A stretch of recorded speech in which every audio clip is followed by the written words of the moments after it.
네, 안녕하십니까. 윤복학대 김준호 교수입니다. 오늘은 목표 심박수를 활용한 단식에 알맞은 운동 강도 설정하기라는 주제로 컨텐츠를 제작해봤습니다. 목표 심박수를 설정하기 위해서 먼저 심박과 맥박에 대해서도 알아봐야 되는데, 여러분들 심박과 맥박의 차이를 혹시 아시나요? 그리고 심박과 맥박을 활용해서 최대 심박수 그리고 추정 목표 심박수를 설정해서 자신에게 알맞은 운동 강도를 어떻게 설정하는지에 대해서 오늘 한번 함께 알아보도록 하겠습니다.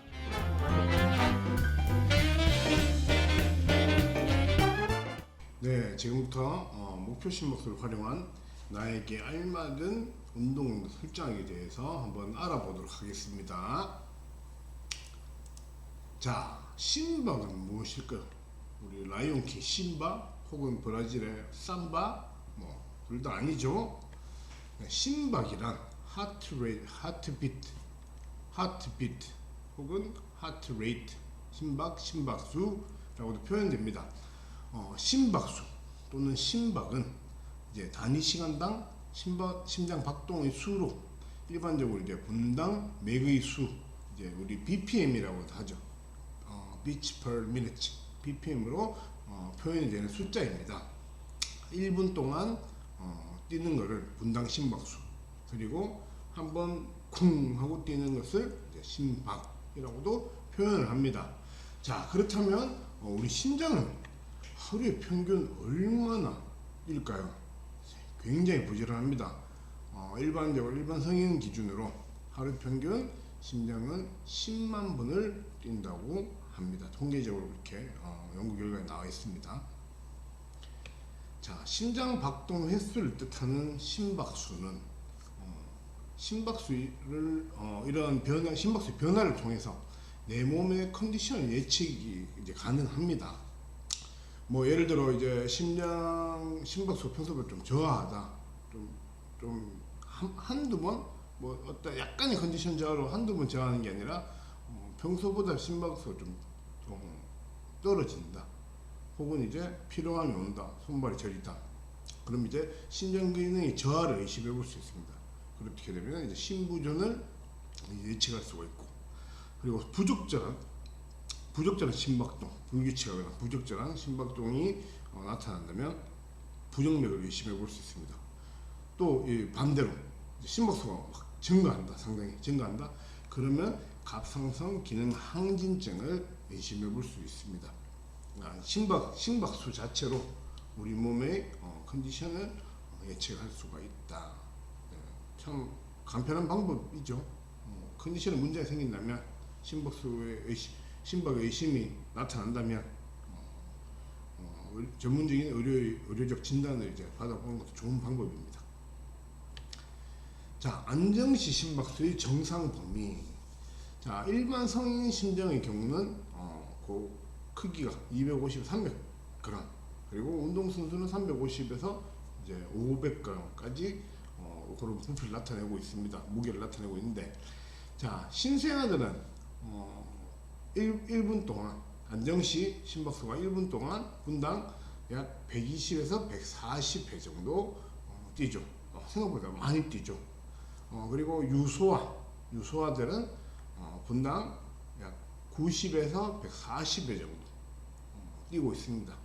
그리고 성인들을 하면 이제 만 20세, 19세, 20세 이상부터 이제 만 60세 이하까지 성인들은 약 60에서 100회 정도 분당 그 정도 심박수를 나타내고, 이제 노인들은 만 60세 이상 노인들은 분당 약 70에서 80회 정도의 안정시 심박수를 나타내고 있다고 합니다. 자, 그렇다면 우리는 이제 오늘 주제처럼 우리는 목표 심박수를 활용해서 나한테 맞는 운동 강도를 설정한다. 자, 이게 무엇이냐? 먼저 목표 심박수를 설정하기 전에 본인들이 최대 심박수를 먼저 파악할 줄 알아야 됩니다. 보통 우리 운동생리학이라는 학문에서 최대 심박수를 이제 추정하는 공식이 220 빼기 자신의 만 나이로 이제 설정하면 이제 최대 심박수가 이제 나타난다고 합니다. 자, 그러면 예를 들어서 자, 만 25세의 성인인 경우 자, 최대 심박수는 자, 220 마이너스 25 하면 이제 195 정도의 최대 심박수가 나타난다고 합니다. 오차 범위는 이제 분당 한 10에서 15에 나타나는데 뭐 요거는 어떤 감정의 기복 때문에 나타날 수도 있고 뭐 날씨나 그런 환경의 컨디션에 의해서 약간 오차는 있을 수 있습니다. 자, 그렇다면 이제 최대 심박수가 만 25세의 경우, 성인의 경우 최대 심박수가 195로 이제 나타났습니다. 자, 그렇다면 최대 심박수를 가지고 이제 목표 심박수를 이제 설정을 해 보겠습니다.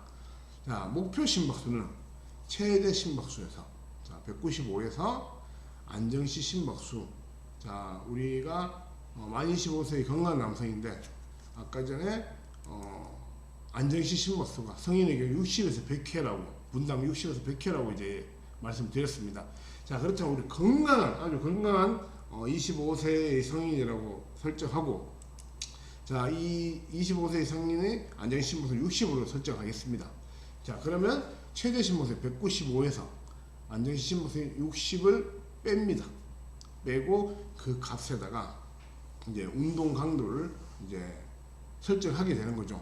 뭐 예를 들어 뭐 최대 운동 100%의 운동을 정확하게 맞추기 어려우니까 최고강도 운동 90%를 한번 설정해 보겠습니다. 90%로 설정했을 경우 최대 심박수에서 안정 심박수를 빼고 거기다가 곱하기 0.9 백분율 적용해서 0.9를 한 값에다가 그 값에 이제 마지막으로 플러스 안정 심박수 플러스 60을 이제 다시 적용하는 거죠. 자, 그렇다면 그 공식대로 하면 195에서 자, 안정 심박수 60을 적용했다. 195에서 60을 빼고 곱하기 90% 그러면 0.9가 되겠죠. 0.9 한 값에서 다시 플러스 60을 하게 되면 181.5라는 목표 심박수가 나옵니다. 자, 이것은 운동강도 90%를 했을 때 우리가 181.5라는 심박수가 나타나야 그 운동 강도에 도달했다 라고 이제 추정을 할 수 있는 공식입니다. 자, 그렇다면 이제 중강도로 한번 설정을 해 보겠습니다. 흔히 말하는 우리 중강도 수준 자, 이 최대 운동의 한 50%에서 70% 중강도 중에서도 최대 값이 있겠죠. 범위가 50에서 70%니까 여기서는 이제 최저 목표 심박수는 50%에 해당할 것이고 최대 목표 심박수는 70%에 이제 해당을 할 것입니다. 자, 그러면 중강도 운동 50%에서 70%의 중강도 운동의 최대 목표 심박수는 어떻게 나올까? 자, 여기도 만 25세의 성인인 경우입니다. 안정 심박수는 60이고 자, 최저 목표 심박수는 195에서 마이너스 60 하게 되면 자, 135가 나오겠죠. 135에서 중강도 운동 최저값 50% 그러면 곱하기 0.5를 하게 되면 67.5가 나타납니다. 67.5에서 이제 안정심박수 다시 더해줘야 되는 거죠. 자, 플러스 안정심박수 60을 하게 되면 127.5가 나오게 되네요. 자, 그러면 이제 최대 목표 심박수는 이제 중강도 운동의 50에서 70% 영역 중에서 70%에 해당하겠죠. 최대 목표 심박수는 자, 한번 공식을 더해 보겠습니다. 자, 195 빼기 자, 60을 하게 되면 이제 135가 나오겠죠. 거기다가 운동강도 중강도 운동 영역의 최대값인 70% 그러면 거기서 곱하기 0.7을 하게 되면 94.5가 나옵니다. 여기다가 안정시 심박수인 60을 더하게 되면 154.5라는 최대 목표 심박 중강도 운동의 최대 목표 심박수가 이제 설정이 되게 됩니다. 자, 그러면 내가 50%의 운동 강도로 운동을 한다. 그러면 127.5에 해당하는 심박수가 유지가 돼야 되고 자, 70%의 중강도 운동을 한다. 154.5의 운동 강도가 154.5의 이제 심박수가 목표 심박수가 유지가 되면 그 해당하는 운동 강도에 이제 도달했다라고 판단할 수가 있습니다. 자, 요런 추정 목표 심박수를 가지고 자신에게 적절한 운동 강도를 설정할 수가 있고 운동량을 조절할 수가 있습니다. 이 정도 설정했을 때 내가 운동에 컨디셔닝에 내 몸이 잘 따라주는지, 과도한 운동이다 혹은 알맞은 운동이다, 좀 강도가 높은 고강도 운동이다, 그런 것들을 이제 설정할 수가 있습니다. 자, 그렇다면 여러분, 심박과 맥박의 차이점을 혹시 아시나요? 심박은 심장에서 뛰는 박동, 즉 이제 측정하는 위치에 따라 심박과 맥박을 구분할 수 있습니다. 똑같은 의미인데 측정하는 위치에 따라 심박과 맥박을 구분이 됩니다. 심박은 말 그대로 심장 위에 손을 얹고 직접 이제 박출량을 심장 뛰는 횟수를, 분당 심장 뛰는 횟수를 직접적으로 측정했을 때 심박이라고 하고, 이제 맥박은 이제 우리 온몸의 전신의 동맥에서 측정할 수가 있습니다. 특히 우리가 많이 측정하는데 요골동맥, 손목 쪽이죠. 맥박수는 이제 심장에서 뿜어져 나온 혈액이 이제 동맥의 혈관을 통과할 때 만들어지는 파동을 가지고 측정한 것이 이제 맥박이라고 합니다. 자, 사진을 보시면 맥박은 전신의 동맥에서 맥박이 뛰는 부위를 측정할 수 있습니다. 우리가 주로 이제 한의원 가서 측정을 많이 하는 곳이 이제 손목 쪽에 요골동맥, 그건 약간 위쪽에 척골동맥, 그리고 목에 경동맥, 이런 쪽이 있고요. 그 밖에도 상완동맥, 고동맥, 후경골동맥, 발등동맥 등 우리 전신에서 맥박을 측정할 수가 있습니다. 맥박을 측정하는 방법, 이런 산소파도나 네블라이저나 이런 맥박 측정하는 의료기기들도 있지만 주로 우리가 많이 할 수 있는 게 이제 요골동맥, 손목 안쪽에서 이제 맥박을 확인할 수가 있습니다. 맥박의 종류에는 이제 빈맥, 분당 110회 이상 뛰는 이제 빈맥이 있는데, 빈맥은 심실손상, 돌연사 위험을 예측할 수가 있고, 빈맥이 나게 된다면, 그다음 심방세동, 불규칙한 맥박이 나타날 때는 뇌경색이나 치매의 원인을 예측을 할 수가 있습니다. 그리고 빈맥과의 반대적인 의미인데, 서맥, 분당 40회 미만, 맥박이 엄청 약하게 뛰는 거죠. 박출 횟수가 적은 거죠. 어지럼증이나 실신 유발을 이제 예측을 할 수가 있습니다.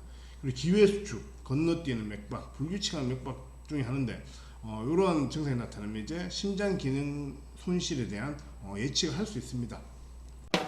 지금까지 목표 심박수를 활용한 나에게 알맞은 운동 강도를 설정하는 방법과, 그리고 심박과 맥박의 차이점, 그리고 맥박을 측정하는 부위, 측정하는 방법 등에 대해서 한번 알아봤습니다. 자, 여러분들도 일상생활 속에서 이렇게 간편한 심박과 맥박을 측정하는 방법, 그리고 그걸 가지고 목표 심박수를 이용해서 자신에게 맞는 적합한 적절한 운동량을 설정을 해서 한번 적용해 보시고, 여러분들도 앞으로 보다 더 건강한 대학생활을 영위하시길 바랍니다. 네, 그러면 다음 시간에 좀 더 재미있는 컨텐츠로 여러분들 찾아뵙도록 하겠습니다. 감사합니다.